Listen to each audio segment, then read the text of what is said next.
So apparently Steven Crowder is still alive. He made it through his rebounding from our non-debate. Fine.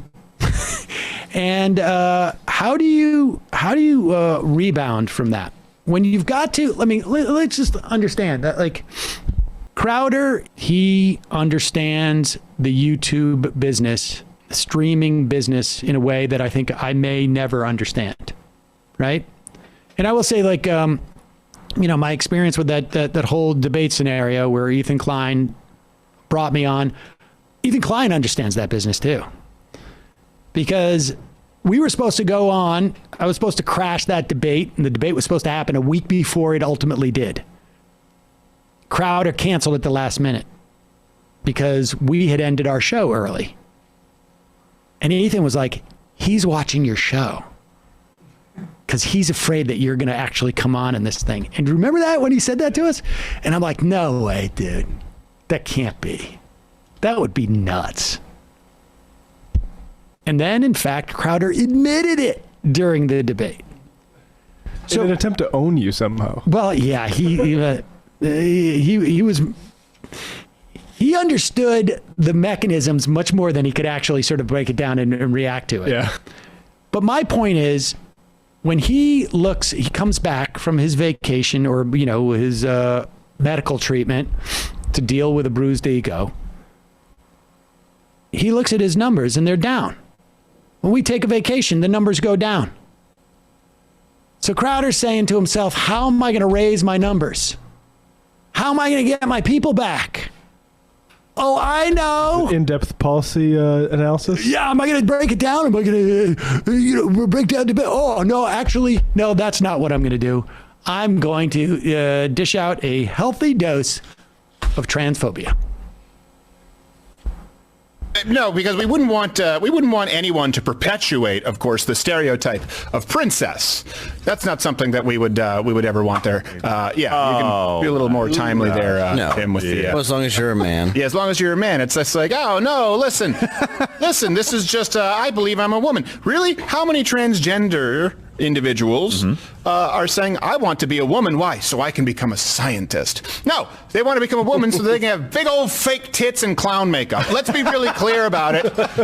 Okay? And then all of a sudden it's like, oh, Bruce Jenner is now Caitlyn Jenner, is dressed like a Barbie, wearing a corset with those dimensions, and is wearing a princess tiara. But hey, well, no, that's fine. Just not for biological women. Well, did you see the example she used? She's like, oh, princess, what do you need? And she's like, why can't we call him scientist doctor? Because I don't call my son, oh, scientist, what do you need? Oh, well, I don't. Like, that's the most. I don't believe he's ever been to an accredited university. Yeah, I don't believe that she has a degree for me to call her a doctor. Also, one. Like, it's a bit early to be called. And I love how she referred to her husband. What? Yeah, her husband as my child's father. Right. What is it with labels in you? Like, is that not appropriate? Are you not husband and wife anymore? That's fine. You could say, oh my God, I wouldn't be. I don't know. Well, I hope if you leave that you don't try and take any said finances from your child's father, since you're such a strong, independent woman. That's true. No. Don't need rescuing. No, I want my cake and eat it too.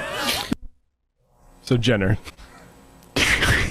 The great content mind for these guys. It's unbelievable. The idea that you didn't become a woman to become a scientist? Wait, the idea that he thinks, I mean, what's going on in his mind where he thinks that people are changing genders because they want just big boobs to play with? Like, no, people are changing gender so they're more comfortable with their expression, and then they're going, and yes, some are scientists, some are lawyers, like.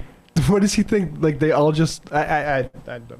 Also, drag queens, notably not transgender people, for the most part. Yes. For the most part. Exactly. Who he was referring to as literally like men like performing as women, like not actual transgender people. Right. This is about the drag queens like reading to kids, right? That's what he's been freaking out about for years now. I mean, he should know the difference because he has dressed up as a woman on multiple occasions. Yeah.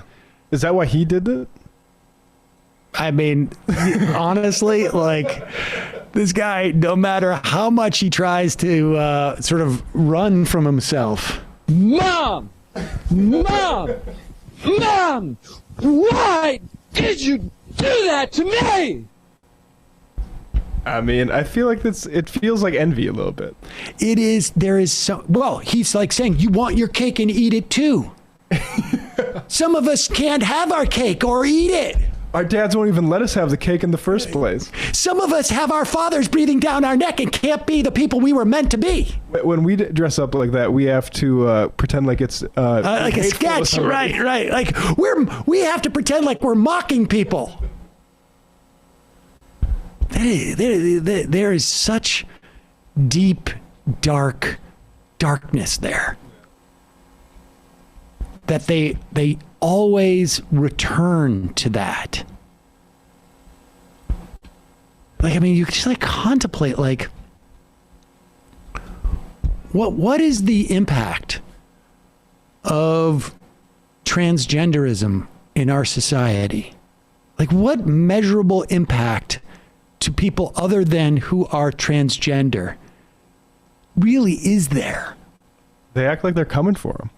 I mean, think about like what has taken place just over the past, I don't know, like 5 weeks. People dying in floods in their own basements. People wildfires and thousands upon thousands of people dying because they're refusing to get vaccinated. How many stories have we just seen? There are probably more clips of people sitting in hospital beds saying, I wish I believed in the vaccine and gotten the vaccine, and crying and worrying about that they're not going to be there for their kids.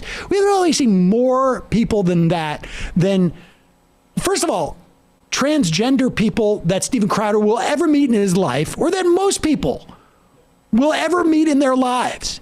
And we've probably seen like more people just like plea with other people to get the vaccine because they didn't do it and they're on their deathbed. But yet, it's the transgender. That is the fixation. It's really, I mean, and I'm trying to get into the head of like, somebody who sees this as a problem. Like all the things you have to, it's like all the things you have to drive by on your drive to the gender. Some conservatives are still talking about Afghanistan. There's certain things like big boy topics you could be talking about. But this is why Shapiro loves whenever like an athlete says they're dealing with a mental health issue, because they can just jump with both feet into like mocking that person, so they don't have to talk about the other things that are less useful to talk about. This is like, honestly, they're doing a show for like sixth graders who have been, like sort of sheltered and sort of prevented from. I mean, it's fascinating to me. Like they're grown men. They're grown people. Yeah, especially both Crowder and Shapiro. They started as younger people, but now they're getting in their 30s. Yeah, I mean, come on, guys. Like I'm feeling already like I wasn't as young as when I started here. Like you guys have been around for a long time. It is really amazing. Folks, there's more of what you've just saw where that came from. That's if you hit the subscribe and like button. Thank you. Really, thank you.